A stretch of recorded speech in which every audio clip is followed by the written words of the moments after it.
Good morning, everybody. So, today we are going to discuss the role of human rights and United Nations. Now, remember, as we all know, that human rights and is directly related to a universal principle. And in international relations, the biggest problem is that there is anarchy. Now, despite it being universal principles, there is always a challenge as to who will implement these human rights in international sphere.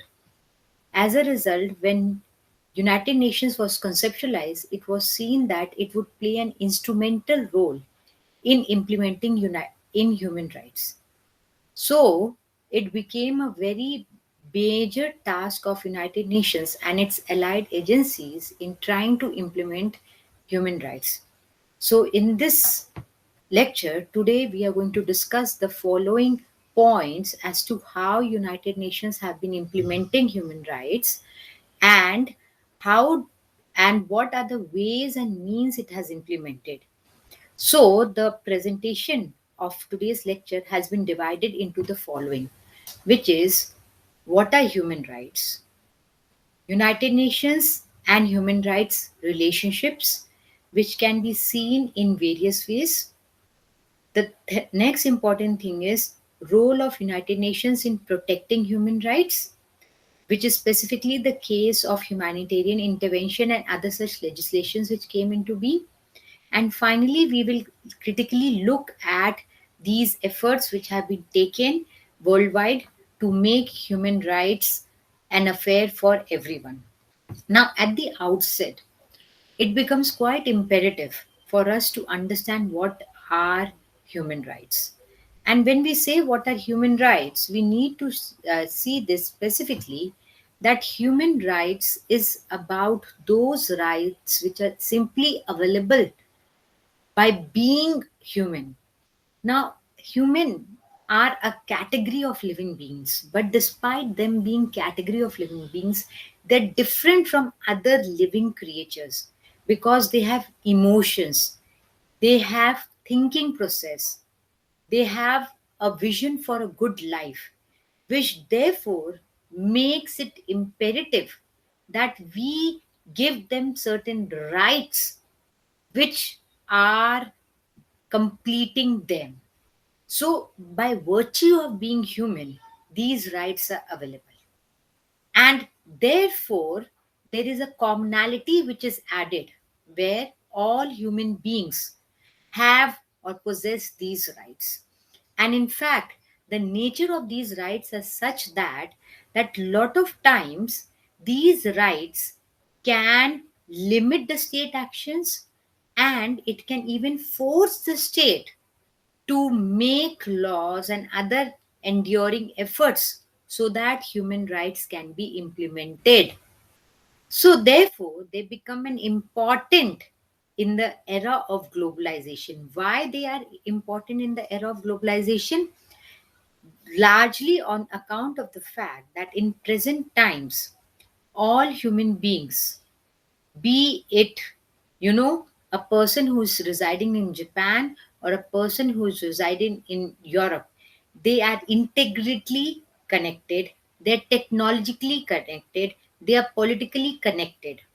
And therefore, if one particular area or one individual or a group of people are adversely impacted, that impacts other people also.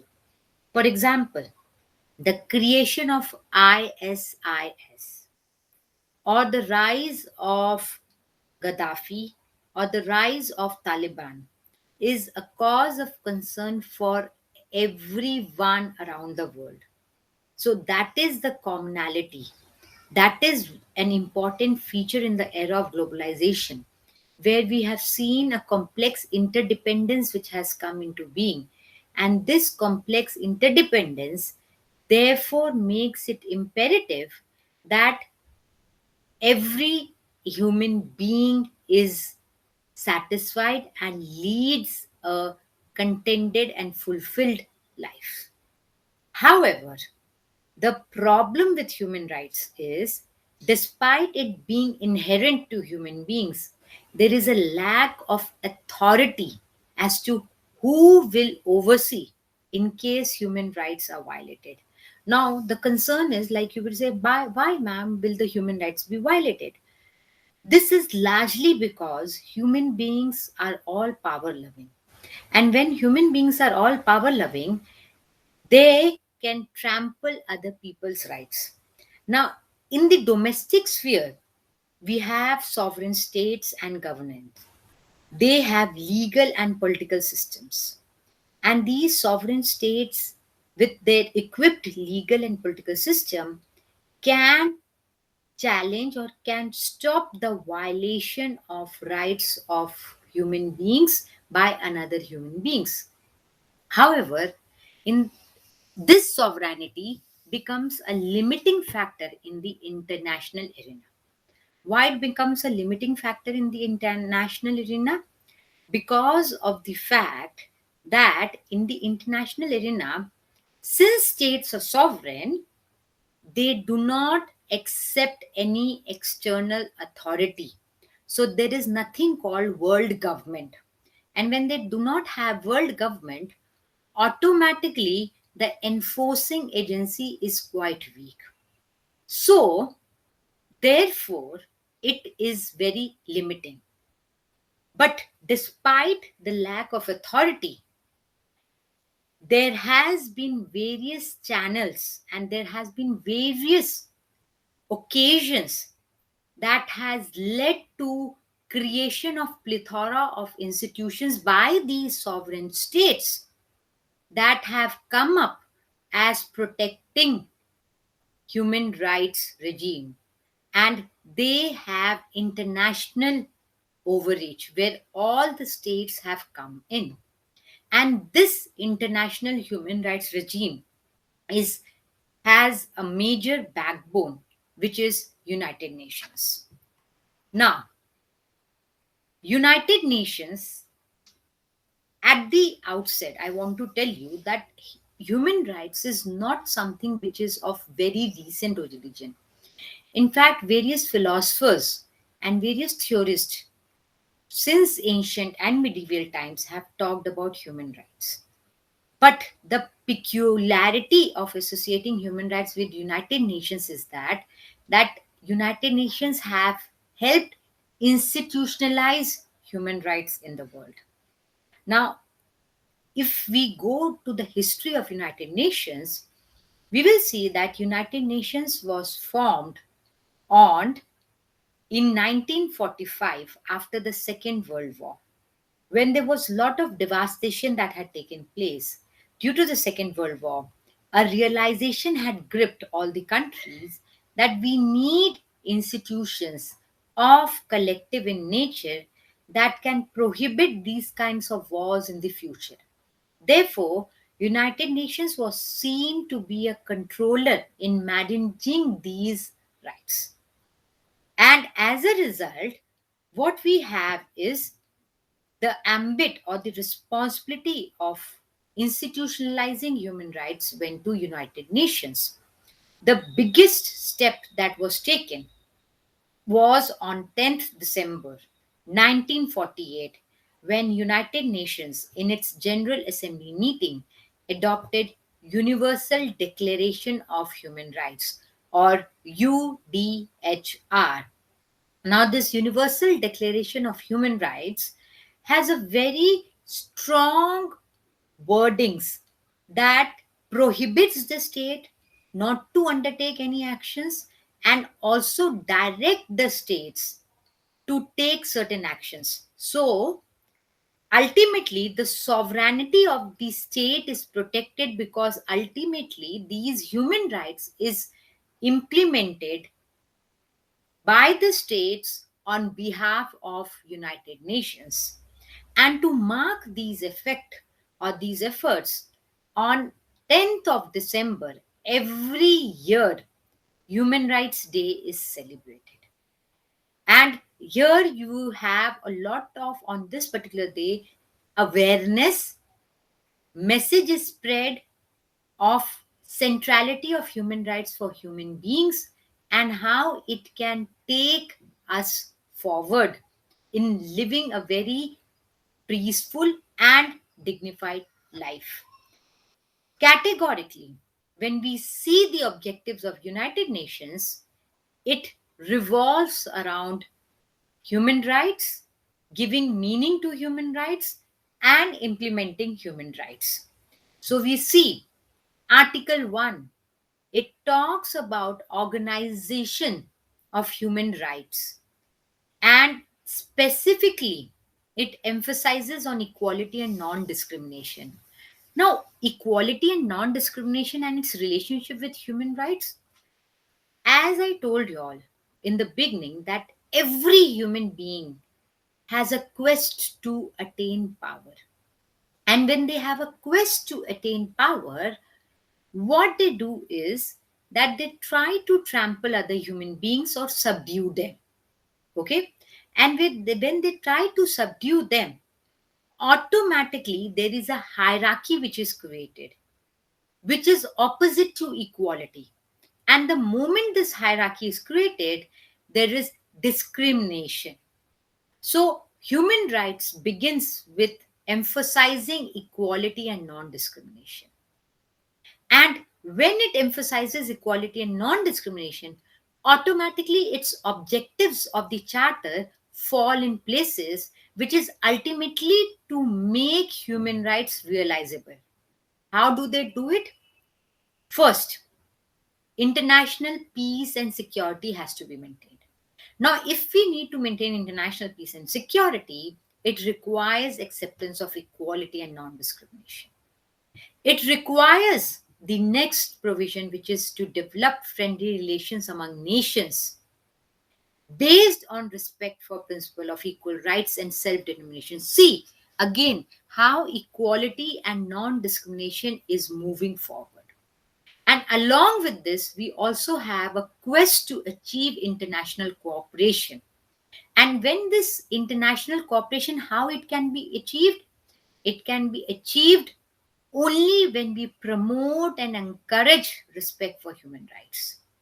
And we safeguard freedom for all individuals that can eliminate all kind of distinctions and differentiations which are there in the world, largely based on race, sex, language, or religion. And in fact, political theorists and international theorists have categorically stated that UN Charter has very wholesomely contributed towards making human rights a reality by making it the objective of all its organizations. And this can be gauged from various General Assembly meetings that are held annually, the Security Council meetings, the work of economic and social justice, the work of International Court of Justice. Everything revolves around maintaining of human rights and making human rights available. Now, the best part of human rights is it is quite big, and it encapsulates three generation of rights which you people must have studied in your graduation or you might be studying, which has been discussed by political theorists, where it is first generation rights was equivalent to political rights, that is equivalent to right to vote, right to get elected. The second generation of rights was economic, social, and cultural rights, and these involved social protectionism, right to health, equal wages for equal work, right to protect your indigenous culture, etc., etc. And lastly, groups. So we moved away from individuals and we also started recognizing groups, group rights, all collective rights. They became the cornerstone. So all groups who had different identities, who had different aspirations compared to other groups who were subdued for quite a long time, they had raised their concerns that they wanted to protect the indigenous culture, and therefore they were brought in. And it was ensured that the collective rights of these groups will be protected. So you see, the the ambit of human rights goes beyond political rights, goes beyond social rights, goes beyond economic rights, and it brings them all. But what is the difference? The difference is that these rights are available but for your conditionality of being born human. So if you have done wrong, it is because of human rights understanding and derivative that today we have seen that even the guilty is given a chance to prove his innocence. In contemporary times, we have moved one step forward and we have tried to put a stop to death penalties or against torture. So you see the moral and the ethical bindedness of human rights, which is greater than other rights which are there, which are available. The concern and the foremost concern of human rights is that it guarantees right to dignified life. Now, right to dignified life, but this right was available. So what is this right to dignified life? Right to dignified life is different from right to life, because dignity is only associated with human beings. Dignity is about self respect. Dignity is about a satisfaction, a contentment which can be felt and thought only by human beings. And it is different to right to life, because it is like you are just being born. Now, I want to just ask a question to you all. When we see beggars, when we see people on the roadside, and when we see how people clamor for food, it disturbs us. Why it disturbs us? Because it makes us think, what kind of life do these people have?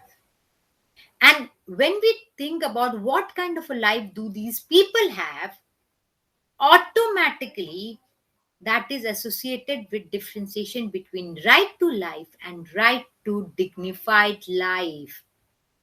It is about prohibition against inhuman or degrading treatment.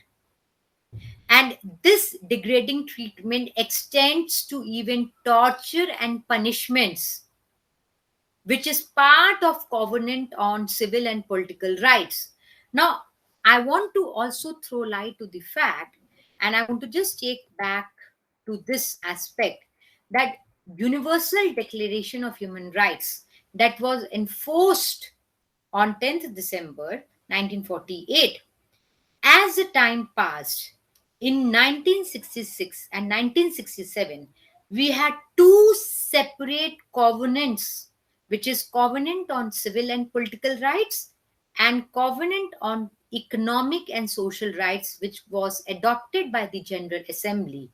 These covenants actually and explicitly enumerate the human rights modalities. They enumerate the functionalities of human rights.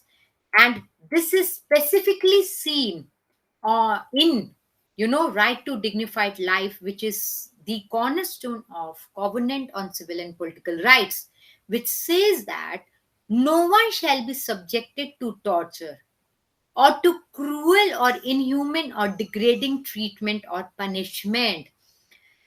So this takes us to the ancient times, and those ancient times was when uh, the nature of punishment for a criminal was tying them in the public, shaming them, throwing stones at them, killing them, putting a marker. As simple thing like, a famous Hindi picture dialogue is, किसने लिखा मेरे हाथ पे, मेरा बाप चोर है types, और मेरा बाप गद्दार है types. So these kind of symbolic, you know, punishments had to be rethought because they led to demeaning of life. Therefore, the quest for dignified life became the cornerstone of human rights and became the cornerstone of United Nations Charter. And that is why it ensures immunity to human beings. And that immunity is no practices whatsoever may be will be permitted that demeans human lives.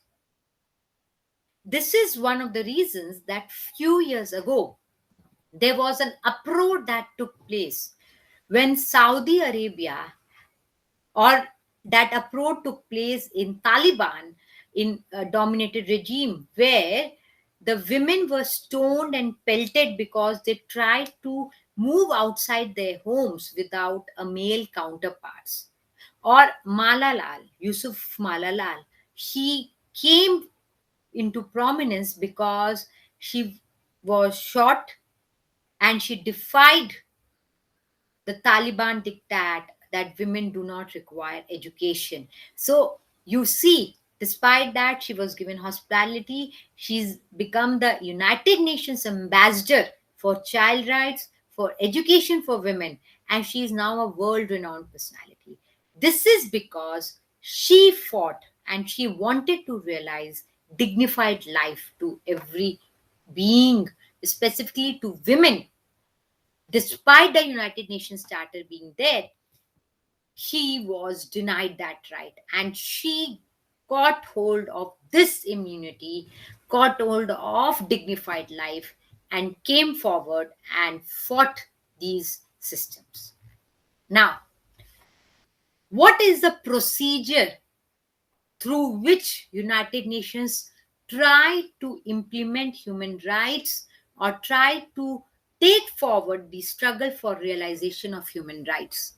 Now, when I say so that it tries to take forward the struggle for human rights, I mean to say specifically that there is this struggle, or there is this, problem that comes specifically, which is that human rights are still not known by a lot of individuals or groups who have faced discrimination, oppression, and they continue to face today.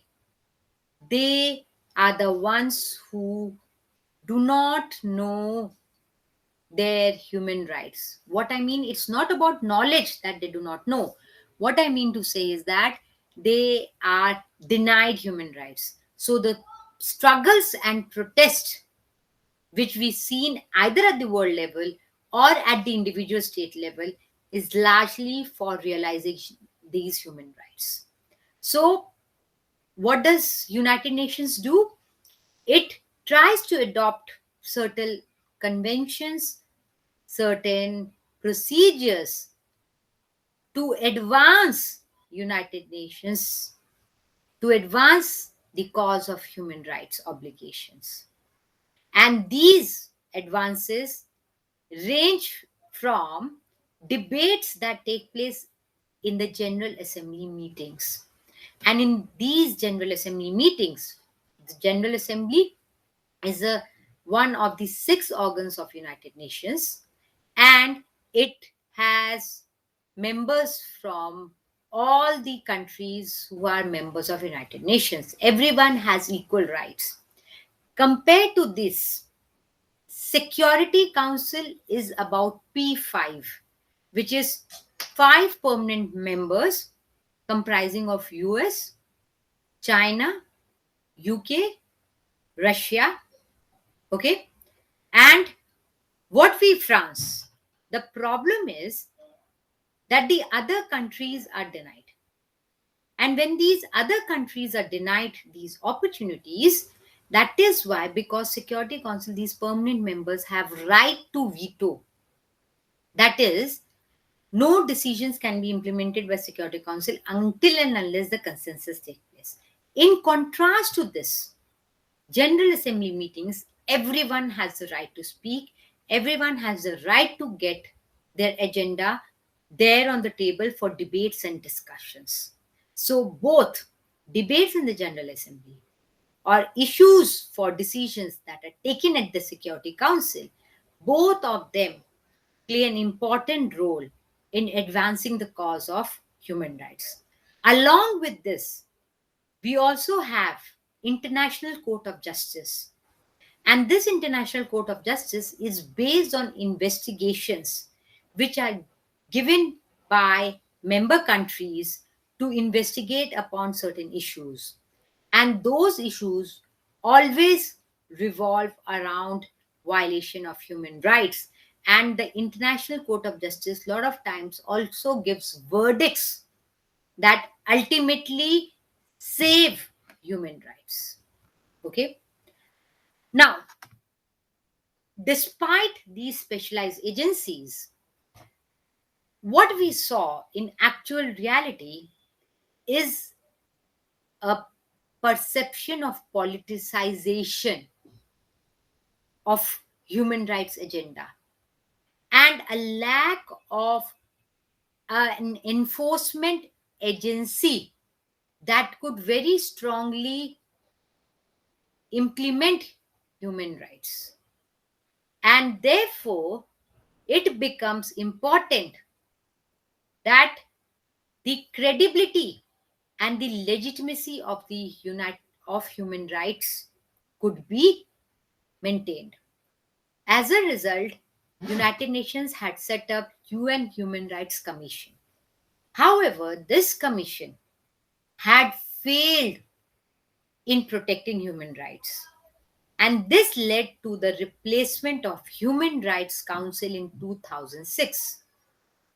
Now, the Human Rights Council, like the former United Nations Human Rights Commission, is an elected body of state representatives, and they are chosen e- equally, and all the geographical areas are represented equally.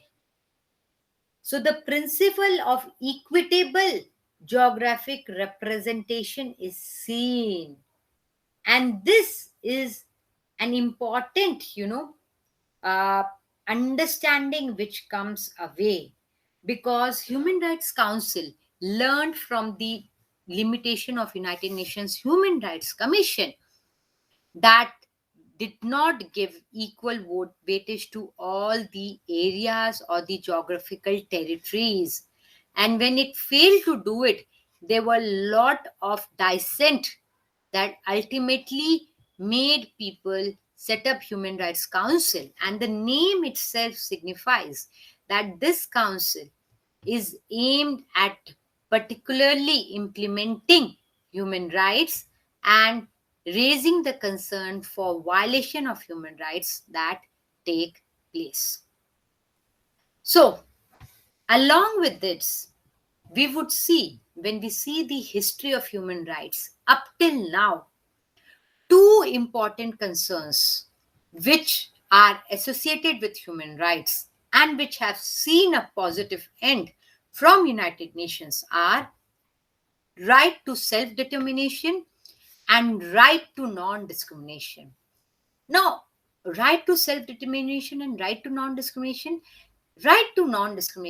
is equivalent to the principle of equality and non-discrimination, which is the important feature of UN Charter, and which is reaffirmed in Universal Declaration of Human Rights. So, in order to pursue this and pursuing this agenda of right to equality, there was a demand for right to self determination. Now, this is a particular historical demand that came because of the colonial rule that this world witnessed. Now, we should be knowing and we are aware of this fact that after modernization, and in the 17th, 16th, 17th, and 18th century, the European powers had tried to dominate the rest of the world by bringing these worlds under their colony. And these colonies, therefore, saw the biggest violation of human rights as they were denied right to equality, and also these colonies were seen as supplier of raw material and market for finished goods, which denied equal economic opportunities for the residents. And these rules continued for quite a long time, that had led to discrimination and devastation. So immediately after the Second World War, there was a realization that this colonial rule should end. And therefore, this right to self-determination became the cornerstone of United Nations. And in order to pursue this, there was a setting of Economic and Social Council and the Trusteeship Council. Both these councils, which are the six specialized agencies of United Nations, or six organs of United Nations, not specialized agencies, because you have organs which are six in number, and you have what is known as the specialized agencies which are affiliated. So Economic and Social Council therefore was an effort to make right to self determination a reality. And how did they go about it? They pursued the colonial powers, and they requested them that democratization should happen, freedom should be granted. So now all of a sudden the freedom cannot be granted, because these colonies had to be given economic and social justice. They had to be given some kind of a time, some kind of an aid, so that they can convert themselves into independent countries. So ECOSOC, Economic and Social Council, and Trusteeship Council both had the responsibility to realize. And we witnessed this, that in 1960s and 1970s, we see right to self-determination being realized, and the colonies were made free. Okay? And these colonies were not only made free, these colonies were also, you know, made made independent, and the credit goes to Economic and Social Council and Trusteeship Council. So we see how equality is pursued by United Nations. Next important achievement which United Nations was able to do to achieve human rights was stopping apartheid in South Africa. So what happened? South Africa was a colony, erstwhile colony of British. So their rule had somehow divided the population between the whites and the blacks. These whites were the ones who were the rulers, and these whites were also the ones who were not only the rulers, but they discriminated against the black population. They were not given voting rights, educational rights, economic rights, and slavery was being practiced. Now, slavery is an old tradition. Who will tolerate this? But that was being practiced. So, in order to remove this, we had what is an anti apartheid movement. The leader was Nelson Mandela, who had faced jail for lot of years, more than 30 years, because he spoke against this discrimination. And this led to such kind of furor that various General Assembly meetings, right from 1960s till 1990s, had passed resolutions to ban this apartheid. They had even put restrictions by stopping trade. And ultimately, when the international pressure was so much, that this apartheid movement came to an end, and that led to equal rights being guaranteed. So you see, when one particular country is subjugating its population in discrimination. And if rest of the countries collide, then they can actually force that particular country to implement it. And this is based on the power of human rights, which give them morality, which gives them universality. Apart from the covenants, the charter, and the specialized or the organs of United Nations, there are other agencies with specific purpose who have been established and who are pursuing human rights mandates and trying to implement them. First is, there are many. Up till now, there are more than 128 plus specialized agencies of United Nations. And if we look at the names itself, they will specify the functions they are doing. And these functions correlate with the implementation of human rights. So, International Labour Organization, it is older than the United Nations. It was set up as early as 1910. But the labor problem is a very pertinent problem, and International Labour Organization tried to ensure labor rights to this population. Then we have UNESCO, which is United Nations, okay, agency for implementing, scientific and cultural rights, educational, scientific, and cultural organization. Now, this is specifically there to promote indigenous educational rights, social rights, and cultural rights. The World Health Organization, that aims to make health a healthy lifestyle for each and every organization. Then Food and Agriculture Organization, that pursues the right to food for each and every individual.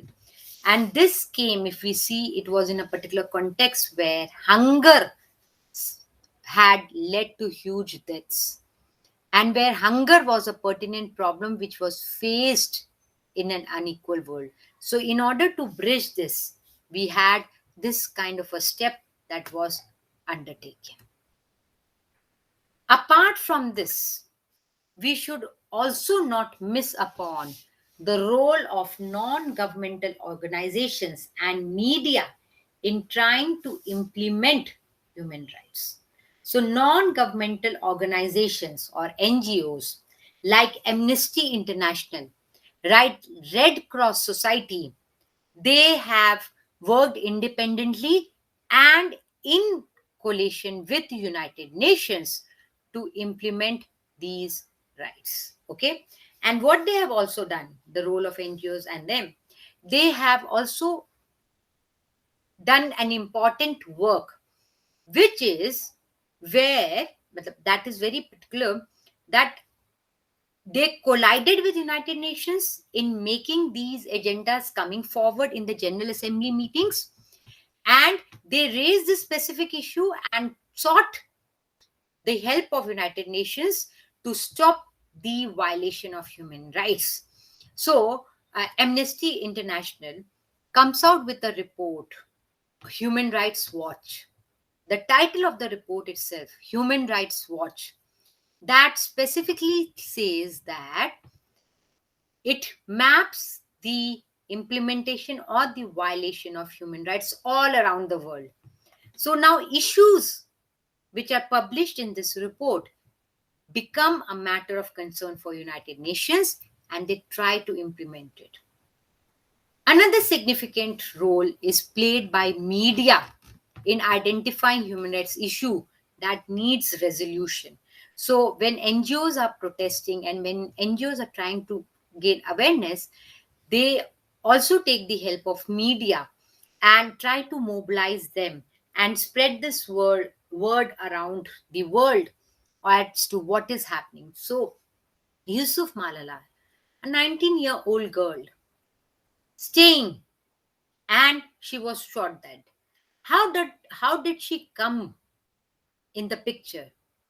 Okay, or Greta, who has been traveling and surfing around the world to stop climatic change. How and why did she come into prominence?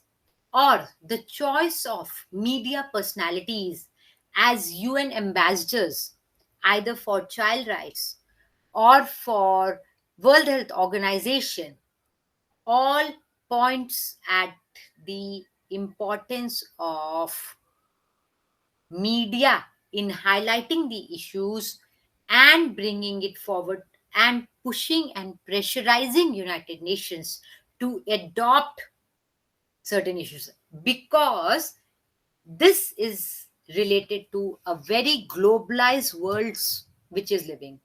I gave you an example when we started discussing about human rights, and I told you that in human rights it is now a concern for globalized agenda.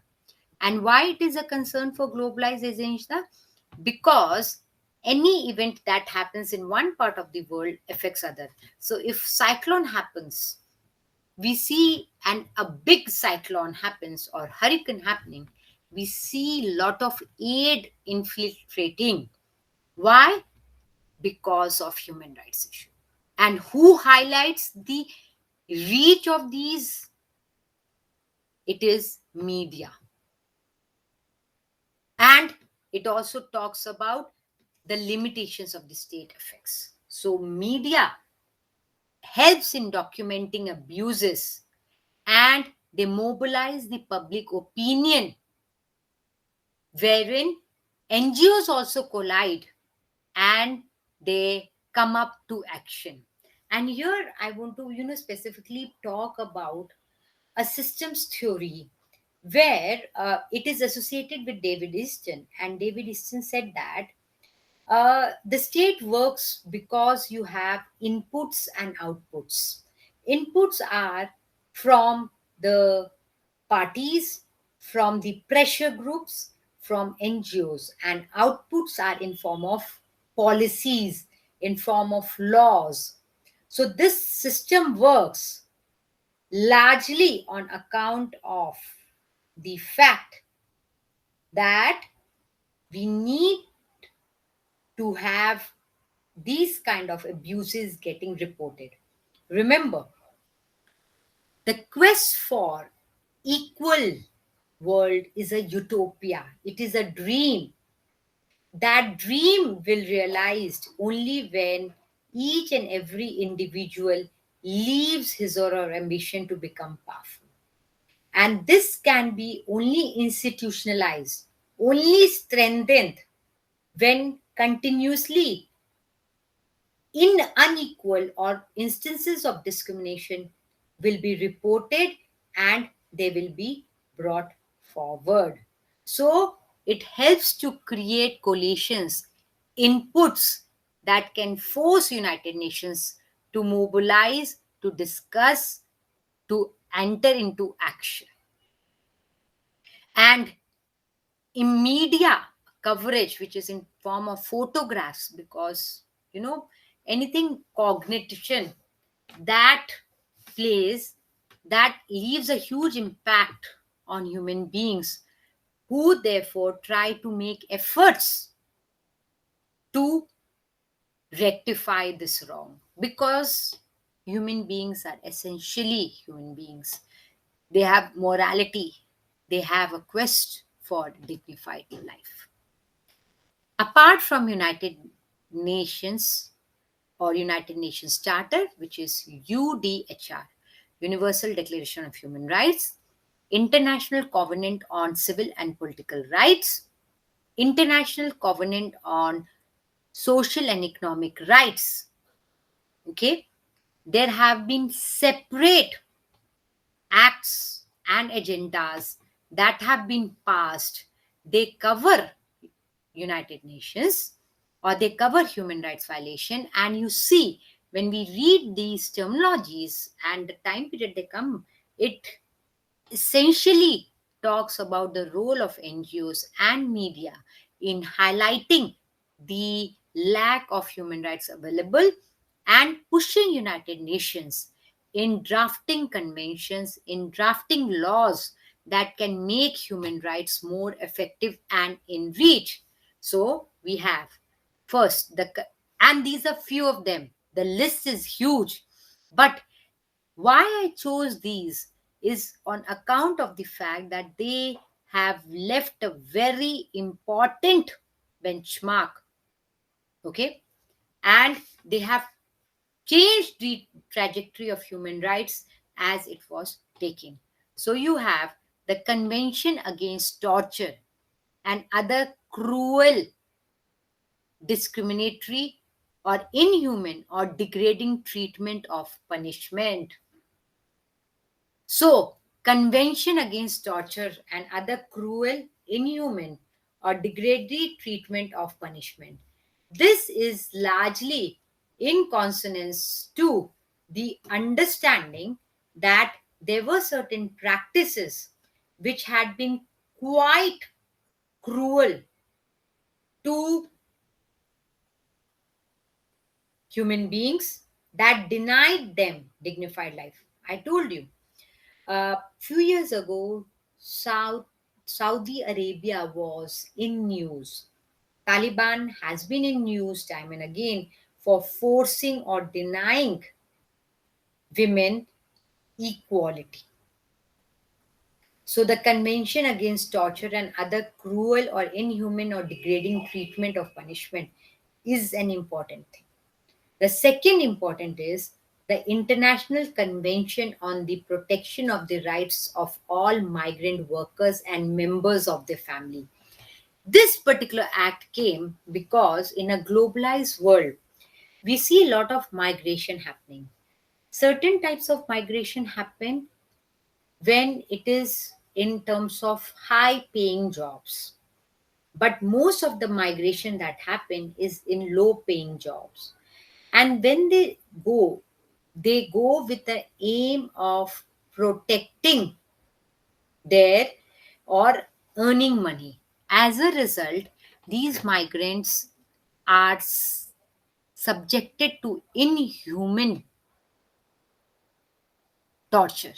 For example, since the housing and the staying is expensive, many clamor in one room. They are given half the amount from what was promised. Their passports are with the contractors and therefore they are not able to come back. They do not have any social protection.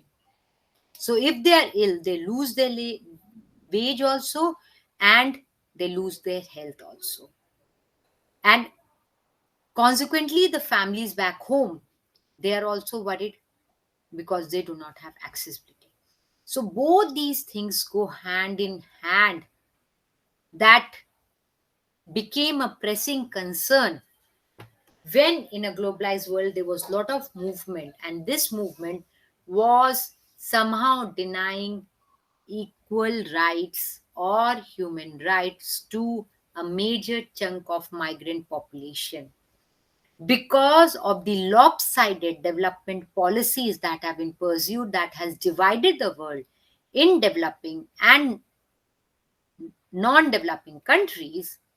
We face this challenge. And what happens is that since there are lack of opportunities in the developing world, the developed countries are an arena for opportunities, which forces people to migrate there in search of better lives. But lack of guarantee of minimum social security is this the result that they lose their migration.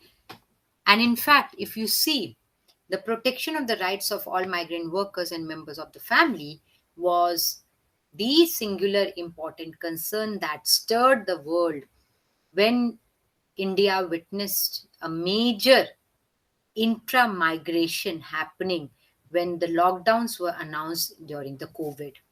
And these lockdowns was so severe that bereft of any social security, they walked miles to reach back. because they knew their families can sustain them. And in this way, they, they lost their loved ones also. As a result, the government of India drafted certain policies, specifically labor card, registration of unorganized labor, and they realized how we have come up to such a situation where there is a minimal social guarantee for these. In fact, I want to give you an observation. Uh, there was a student of mine who has researched and who had tried to help the migrant laborers in Delhi, and he was distributing rations, etc. And when he tried to do this, what happened? He came across the invisible labor. Why this invisible labor? This invisible labor carry lot of load, and when they carry lot of load, their bodies become fragile, and they are also paid very minimally. They are exploited. Despite the labor card facility coming into being, or registration facility coming into being, the contractors do not allow them to register because they are the ones who are part of these registration counters. So they are in a soup because they have to work, and they have to work in a very, very discriminatory and a pathetic conditional manner. So you see that specifically, despite we have, social and economic rights covenant there, which talks about minimum wages, which talks about equal wages, which talks about rights, specifically this convention was drafted, and this convention was drafted to limit or mitigate the atrocities, the discrimination, the inequality faced by the laborers. And this facility or this situation is more gruesome for migrant workers who leave their homes and go there. They have a burden to pay rent, to save money, to have food, and to work. So these all come together. Next benchmark which we see is the International Convention on the Elimination of All Forms of Racial Discrimination. This was particular to what we could see was the apartheid movement. It was also in consonance with America's policy where slavery was practiced. And the biggest thing was this covenant was for all the states which had guaranteed equal rights in their constitutions. But these equal rights were not available to people, and specifically people of different racial discrimination.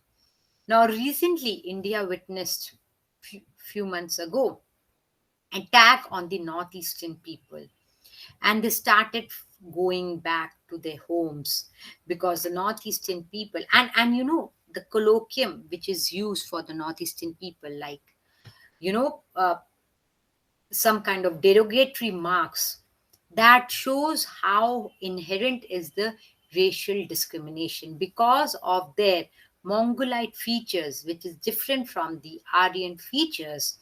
They are always targeted. They are considered as outsiders. They are not accepted.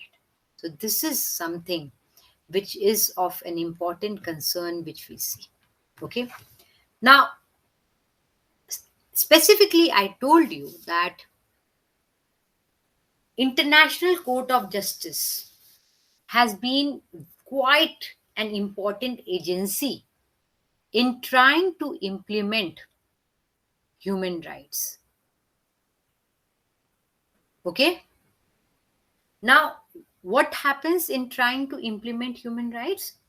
The International Court of Justice is about a group of 31 judges which are elected around the world, who have these judges are consulted by way of voting, and they have specifically shown their endeavor and their remarks in terms of trying to protect human rights in their countries. So these judges are appointed, and the International Court of Justice is divided into International Criminal Court of Justice and International Civil Court of Justice. The International Criminal Court of Justice is in Hague, Netherlands. What happens here is that these justices or these court set up when a plea is received by groups or countries with regard to, specifically it is groups who face violation by their own states against discrimination which is happening, then this court of justice acts in motion. They set up tribunals to investigate the situation, and these tribunals go out in the field to collect data, and then there is a hearing which is heard, because these groups therefore put a blame that the respective person has violated their human rights. Now this led to the setting of lot of criminal tribunals specifically for specific problems, and that saw its end. Why it saw its end? Because the guilty was punished, the guilty was put behind the bars. So two important tribunals. One was the International Criminal Tribunal for former Yugoslavia, because Yugoslavia was a big country. It was balkanized because of the inherent problems, and the balkanization was very bloody and gruesome because one indigenous community tried to trample and kill the other indigenous community. Peace was nowhere there. Individual identities was an important thing. And ultimately, what was seen that these was the result of politics of that state, where the political rulers wanted to s- continue ruling and destroy by placating one community against the other. Now, this problem is also the result of the whole Treaty of Westphalia Agreement in international relations, which came into being in 1648, and the concept of nation states, the way it was born. Why? Because in these two states, what happened was that they tried to create homogenized identities based on maybe ethnicity, language, religion, or race. However, this came to protect or create or fix boundaries. So, 1648 is the Treaty of Westphalia, and nation state is about homogenization of particular identities. So when this Treaty of Westphalia happened, it fixed the boundaries, and the countries were formed on the basis of these homogenizing identities. Now the problem is it is very difficult to fix the boundaries, because in a particular boundary itself people would be living of different origins. So no matter what you do it, you cannot create a very, very tight or rigid or homogenized structure. Now, when this is not possible, particular leaders have sinister designs who want to enjoy power. They placate one community against another, that leads to genocides, mass killings, and lot of torture, extermination. In fact, it is this modern world that witnessed something called the Holocaust.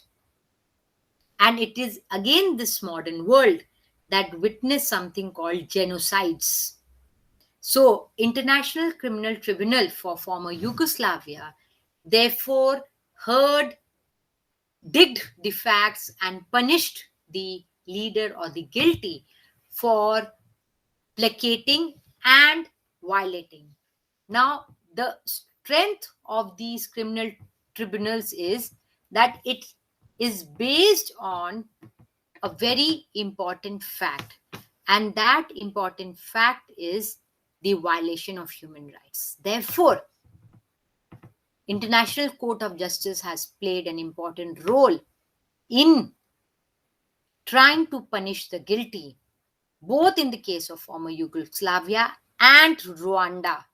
Rwanda again witnessed one of the disastrous violation of human rights that took place because of the Rwandan rulers who placated one tribe against the other, that led to killings, counter killings, genocides, counter genocides, and there was no end to destruction, devastation. So, those who are killed, their families affected.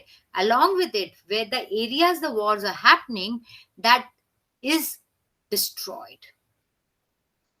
And therefore, the criminals were brought forward and they were punished. These two are the success of, and there are many others, where the international community and specifically United Nations have been responsible enough in restoring human rights. But due to politicization and due to other such conditions, it could not control the genocide and the war in Somalia with its capital in Darfur. And what happened was, we see the biggest destruction happening and the biggest violation happening.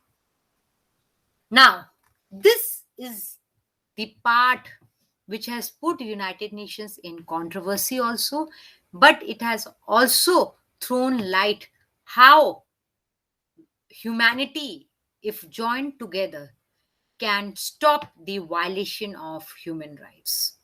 So the question here becomes, when indigenous states who have got the mandate from United Nations to implement human rights, they become the violators of human rights. Right now we discuss the case of Yugoslavia and Rwanda. And the problem is that these governments and their allied machinery courts, they do not allow any space for human rights. And this is where United Nations have come up with a new tool known as humanitarian intervention and international aid. Now you have heard a lot of international aid, which is largely associated with the flow of goods, funds, etc., the mobility which comes from part of the world to another country which has been affected by certain natural calamities. So we saw a lot of movement happening recently in the COVID second wave, which India witnessed, where a lot of concentrated camps, etc. They were coming in from outside free and were trying to be distributed. So what is the rationale for this international aid? Clothes come, books come, food come, and all these is about ensuring human rights. So international aid or humanitarian aid, as the name suggests, is largely on making human rights meaningful, where help is given in form of certain commodities that can uplift their standard of life and lead to a satisfied life. So, the humanitarian intervention, likewise, is an effort of use of force to defend or safeguard other people from violation of human rights. Now, the justification of humanitarian intervention is rooted in the cosmopolitan ethical theories. Now, The cosmopolitan ethical theories is that if one human being is hurt, that leads to a ripple effect on other human beings, which therefore makes that other human beings trying to concretize a plan, trying to work so that the human rights of this population can be ensured. So, humanitarian intervention, the basis of it is rooted in cosmopolitan ethical theories, which justifies human rights and allows states to risk the lives of their own military personnel, because it is this states who conjoin, come together, create an army, and go and protect these other people to save the strangers. And the moral force is equality and human rights, because equality is not different from human rights. Now, what is the basis of humanitarian intervention? It is based on universal idea of common standards and conduct that should be applied by all governments and to all people. And if governments fail to do so, then definitely it will call for an action.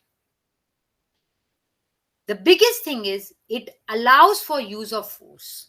Now, this is a slight departure from the Westphalia Agreement of 1648, which had said that you cannot wage a war, because before the Westphalia Agreement, what used to happen, that one country could easily erode the another country in order to increase its area of rule.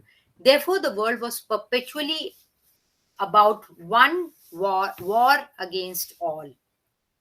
In order to limit this destruction, the Treaty of Westphalia was signed that ensured sovereignty of all the states and also ensured that no one country will use force against another country. So, force was illegal. But humanitarian intervention supports use of force. Why the use of force? Because the condition has blown so much out of proportion that you do not have time to use non coercive actions like mediation, like consultation, like intervention. And in order to prevent humanitarian emergency, or in order to prevent genocide and large scale destruction of human life, force is used. And this force is an important ingredient. Okay? It, because there is this kind of a takeaway that therefore humanitarian intervention is illegal. No, humanitarian intervention is not illegal. Rather, it talks about use of force to the basis of which is protecting humanitarian. Now, what are the examples of humanitarian interventions which have taken place? And that is why I say that United Nations has been quite instrumental in implementing human rights. So, in northern Iraq, which was in the aftermath of the Gulf War, the USA launched Operation Provide. And this Operation Provide was to provide safe areas for the Kurdish people of nationality who became victims of the Muslim population. And therefore, US used tactics like no-fly zones that made Iraq bend and rectify its policy. Second case is Somalia. This was on a brink of humanitarian catastrophe that was led by, and it was only stopped when Operation Restore Hope was conceptualized and executed by UN authorized and US led intervention. It tried to create a protected environment for conducting humanitarian operations in Somalia. Hai Thai. This was following a military coup and growing lawlessness. Haitian immigration to USA increased, and there was lot of unrest that had led to a lot of food crisis also. So US, because Haiti is a very small island, Haiti therefore could, this kind of an emergency could be stopped when US sent the troops. And these troops, despite not having the sanction of United Nations, was seen legitimized because it was about stopping violation of human rights. Next, Rwanda. We all know, I right now discussed that led to, because first humanitarian intervention took place, and then you had the setting up of international crime tribunals of Rwanda that saw that the perpetrators were produced guilty. This was a lesson, this was a plan to stop or to stall future governments to do that. So, this following the Rwandan genocide, the Tutsi RPF had gained control of most of the country. So, the French established safe zone for Hutu refugees to flee was not available. So Operation Turquoise was launched, and this Operation Turquoise had gave space for Hutu refugees and they could live a life. Kosovo, this was a disaster that in fact led to Milan Sarvoke recently being punished and declared guilty by the International Court of Justice. So, the ethnic cleansing which happened of the Albanian population and of the Kosovo Muslims that led to campaign of airstrikes. In fact, if you just Google search, I don't have, you will realize the extent of planning, damage that happened that could not be foreseen. East Timor. So, this was when it gained independence and Indonesia wanted to assert its control. So, Australia sent a peacekeeping force and it took control of this island. Sierra Leone, this saw one of the disastrous civil war, okay, in UK, in Africa, that led the UK government to send a small force to protect UK citizens and ultimately stop this. What is the challenge to humanitarian intervention? The biggest challenge to humanitarian intervention is the 1648 Westphalia Agreement, which lays down the base for state sovereignty. What do you mean by sovereignty? Sovereignty means being independent in decision making that doesn't require any external interference. So, when humanitarian intervention takes place, it is the externals who are interfering and they do it. Now, this is kind of a problem because we have Westphalia Agreement and we also have humanitarian intervention. But the larger rationale and the ethics of humanitarian intervention is prima facie human rights protection. And when and the and as you people are aware of human rights theory and the sanctity of human rights, you have realized that human rights goes beyond state sovereignty. These rights are inherent for being human. It goes beyond. Next is about the use of force, which is prohibited in modern times, and we use force. But if human rights are violated, anything can be done to stop it. Second, set of challenges which arose in implementing human rights is during the Cold War. This was a period that witnessed from 1945 till 1990, where there was a clash between socialization versus capitalism. And this clash led to no building of consensus. So US and the capitalist ideology, which was prominent in Security Council and which is denominated by West, always brought up the human rights violation as a source by the Soviet Union and the other socialist countries and wanted to put a check on its agency.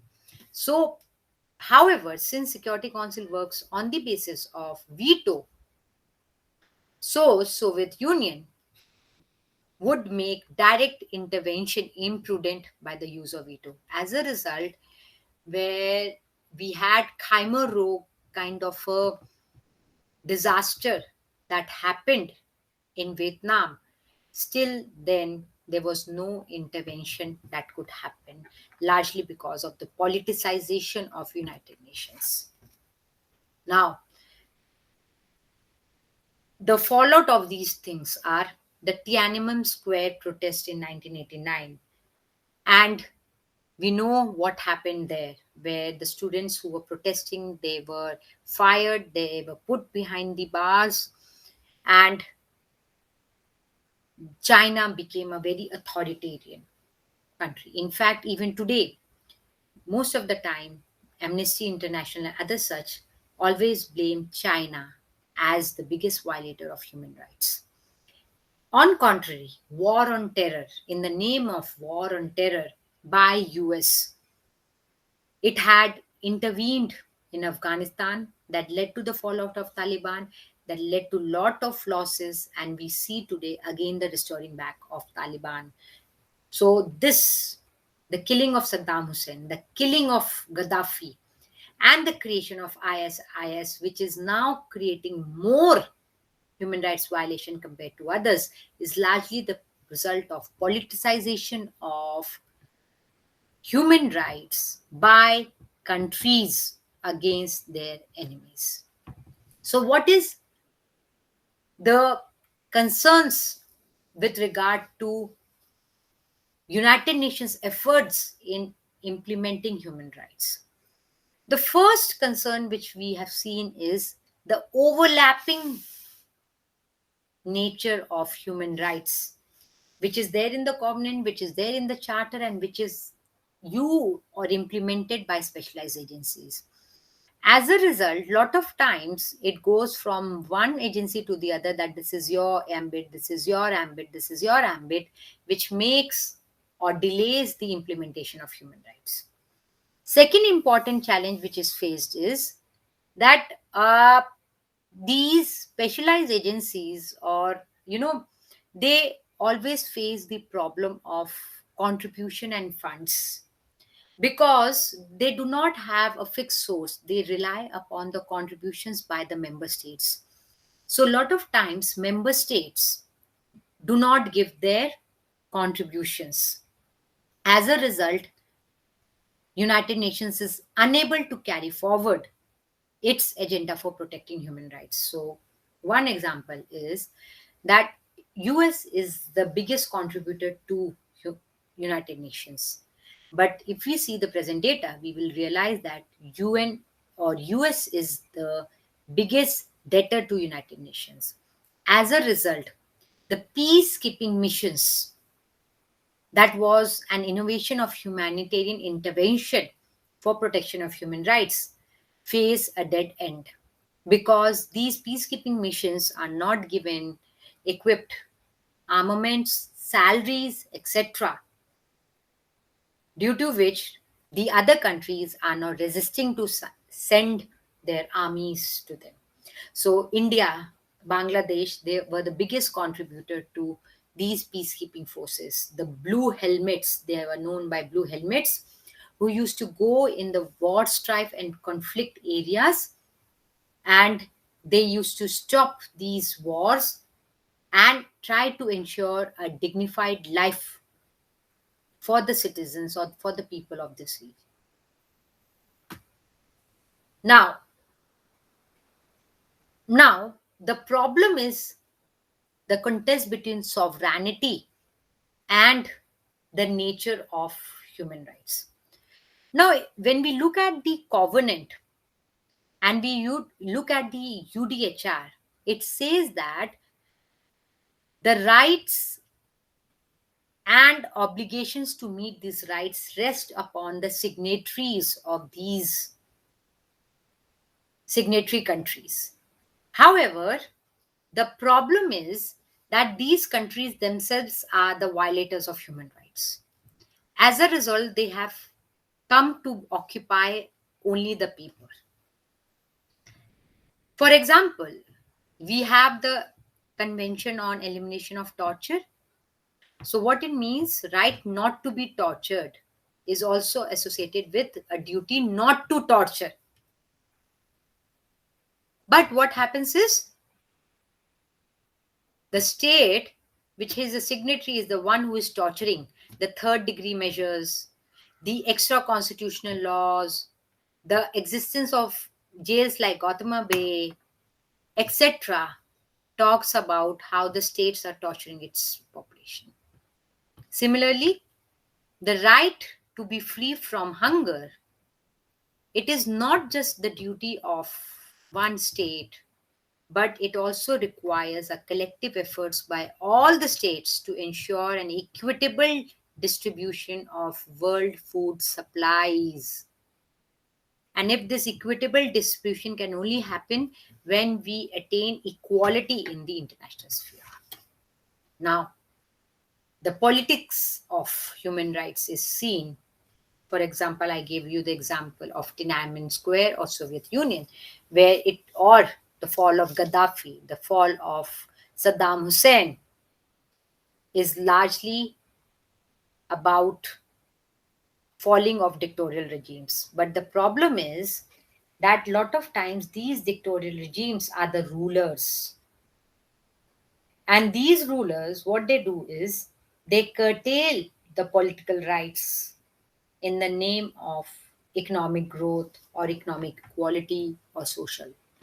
So, what we see that human rights and United Nations have a very important linkage, and they have been playing an important role in ensuring that these rights are available.